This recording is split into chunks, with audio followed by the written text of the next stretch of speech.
Today, I'm drawing a dragon. In fact, I'm drawing like the 20th dragon I've drawn in the last couple weeks. This one is based on the prompt for Smogist, and it's Knight. Originally, I was going to have a knight killing a dragon, and then I thought about having the dragon be the knight. And I kind of ended up somewhere in the middle.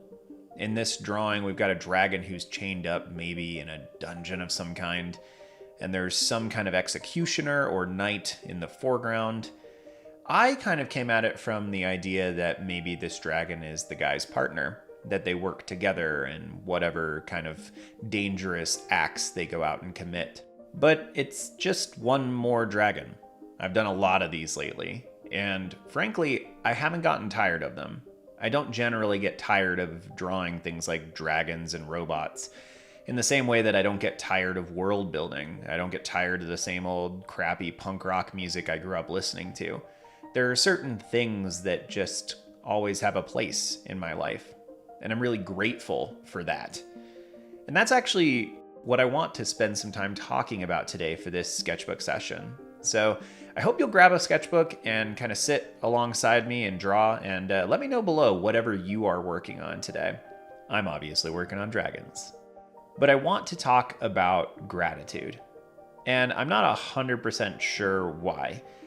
I spent a couple minutes thinking before I sat down to record for this session about what I wanted to chat about. Sometimes that's what I'll do. Sometimes I'll just kind of turn on the program and see what happens. And sometimes it has good results.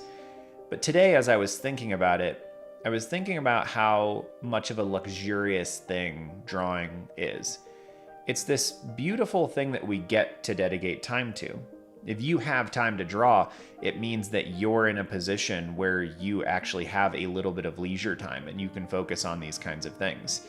If life is extremely difficult for you right now, you're probably not finding time to draw. And if that's the case, I hope that things improve dramatically, that things move in a better direction.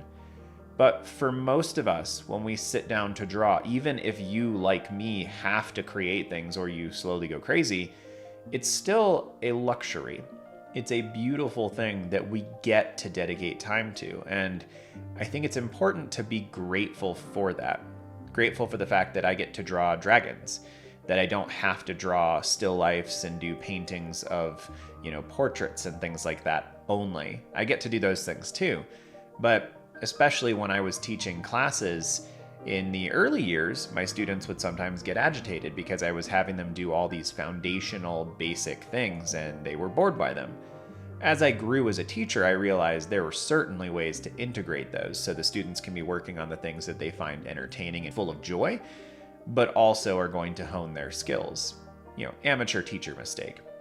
So obviously I'm grateful that that's the position I exist in, but I would like to posit that trying to find reasons for being grateful, trying to find gratitude for the things in your life artistically is actually just a beneficial strategy. I think first of all, it allows you to work on the thing longer. And I've said this a lot. Why should you draw things that you find enjoyable? Why should you draw things that are fun? Why should you draw dragons and robots? Well, other than the fact that they're just the best thing there is to draw, it's the fact that anytime you focus on things like that, you stay in the medium more readily. And the longer you're working on your medium, the more time you're spending drawing or painting, the better you get, the more natural it becomes, the more you hold on to the lessons that you learned. And all of those things are really beneficial. And I think that gratitude functions very similarly. So even if you are very cynical, where you're like, I don't really feel, that happy or thankful about the fact that I get to sit and make art. I feel a little bit more like a tortured artist.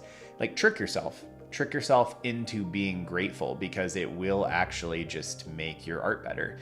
It'll give you the ability to focus on things longer, but it will also cause you to pause and analyze things. In one of my recent podcasts, I talked about finding inspiration in strange places. And for me, of course, that was really based on trees, which sounds a little funny. But I love trees. I love the individual, unique personalities they have. I think part of me was just so enamored with the Ents from The Two Towers when I was a child, when I was reading it. I was a little disappointed with what they look like in the movies, mostly because they took out my favorite Ent, who was the like young hasty Ent, Quickbeam. That idea of a hasty Ent was just so funny in the novel. So I was disappointed when Peter Jackson pulled him out. I get it, but I would have really liked to have seen the hasty Ent. You could have just had him with Merry and Pippin for a little bit of time, taking them around and, you know, getting riled up and then yelling at himself for being hasty. That would have been really fun. But I'm really fond of trees. I like the different textures that they have, the different leaves that they have. I've got a 5-year-old daughter and I'm working slowly on like teaching her how to distinguish between all these different kinds of trees.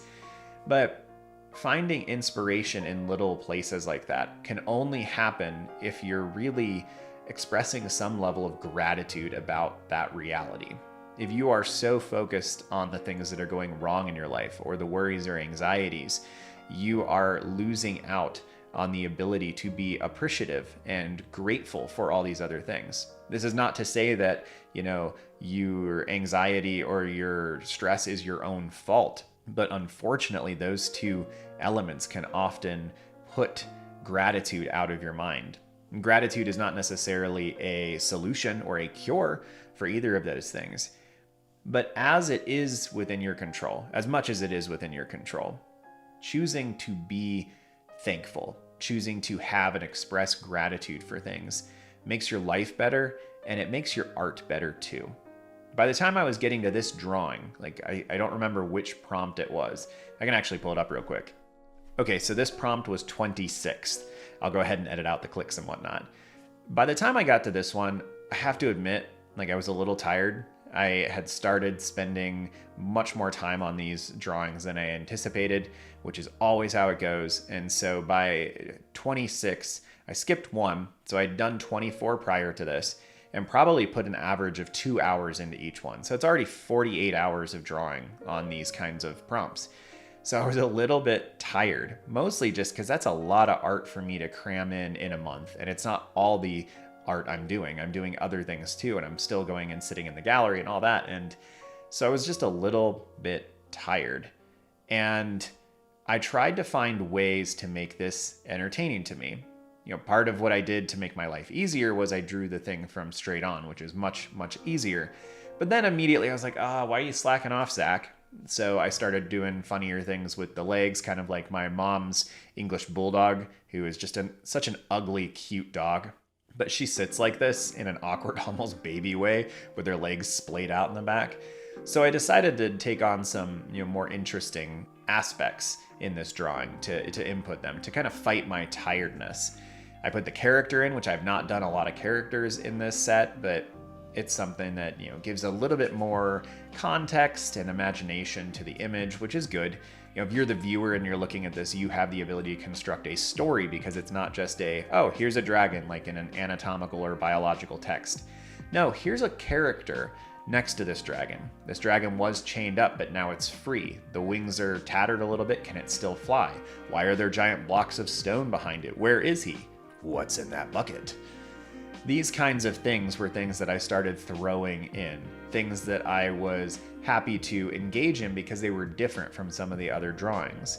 And this is one of the best things that you can do, is if you are tired of what your artwork has been lately, you can start throwing in just different elements, different strategies. I've seen some really lovely, awesome stuff recently online with people taking just random objects around their house and then turning them into monsters or robots or things like that. What a wonderful idea. I'm going to need to do that at some point. How does this come back to being thankful, to expressing gratitude? Well, when I started to get fed up with this drawing, I started to get to the point where I was just tired. Not tired of dragons, but kind of tired of just spending hours sitting down and working on this. I stopped recording some of the other ones. So some of the ones that come after this, I took some of the pressure off myself and just focused on the drawings. For me, I don't shift the sketchbook a lot when I'm drawing like this, because I want to make sure it's as easy as possible for you who are watching to follow along and to see what I'm doing.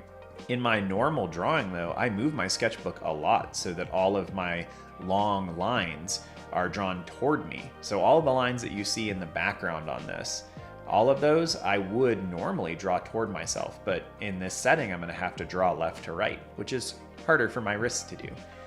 The second I kind of took a step away from what I was doing with the recording and everything, the drawings became a little bit more relaxed. It was easier for me to focus on them, easier to dedicate the time and effort to them that I wanted. That allowed me to just kind of sit in the drawing, to be more appreciative of the fact that I get to sit here and do this drawing, because it is a luxury. It's this wonderful, beautiful thing that we get to engage in. And I don't know if this is something that runs into a lot of people beyond myself, but it's easy just to take for granted whatever it is that you normally do.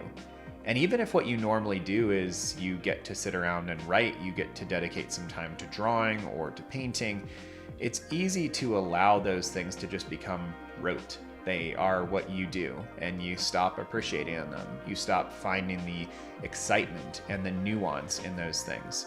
And maybe this is just a privileged position that I come from because I have enough time to actually focus on my art and to work on these things. But I reckon I'm probably not 100% alone in any of this. That you probably also run into moments where you're just tired of working on that piece of art, where you're just tired of working with the medium that you've been working with, where you feel worn out. And sometimes a break is the best thing you can do. But sometimes trying to shift your mindset can keep you in the thing longer. It can make it more enjoyable while you're there. And maybe not. Maybe I'm just, full of crap here. But I keep trying to find excuses to enjoy and be grateful for what I get to do in life. And in some cases, honestly, what I have to do. If you're in school right now, if drawing and painting is not necessarily something you're doing because you want to, but it's something you're doing because you've got to pass a test, because you have to get this grade from your professor, because you need the degree in order to go into graphic design or become an educator, then it is beneficial to you to try to figure out how you can find some subtle enjoyment in the thing that you're working on. Because not every piece we work on artistically is going to be our favorite. Not everyone is going to be super enjoyable, and that's okay. Each of them should do something for you, though. And I think that's at the fundamental level where you can find the gratitude and the thankfulness. Is each of these pieces pushes you forward. They each make you into a better version of yourself as an artist. They each help you achieve something.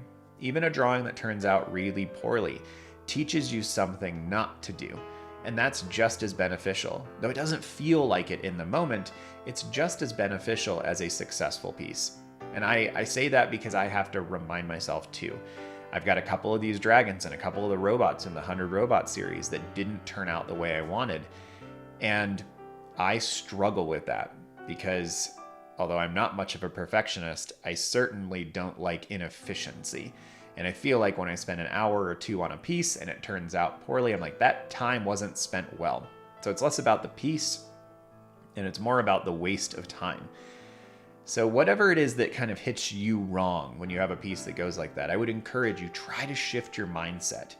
Try to think about it differently, to understand that that piece, that mistake, that failure, whatever term fits you, try to think about that as being just another stepping stone. It's just another thing that gears you up and puts you in the right direction towards the path that you want to take. Because this is a path, and it's going to take a long time. So I hope this was beneficial to you in some way. This is a little rambly, and I know I've talked about gratitude before, but maybe it's just something that I need to be reminded of. And as I worked on this dragon today, I hope that you worked on something too, and I hope that there was some piece of this that was beneficial for you. If you're looking to join an artistic community, we have a Discord server attached to this channel. There's a link to that below.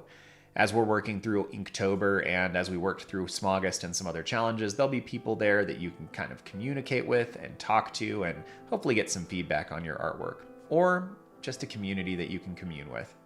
Thank you to patron Who, What, Where, When for your continued support, and my other patrons as well. I really appreciate all of you. If you want to check out my Patreon, the link is in the description down below. Have a good one, y'all. See you soon.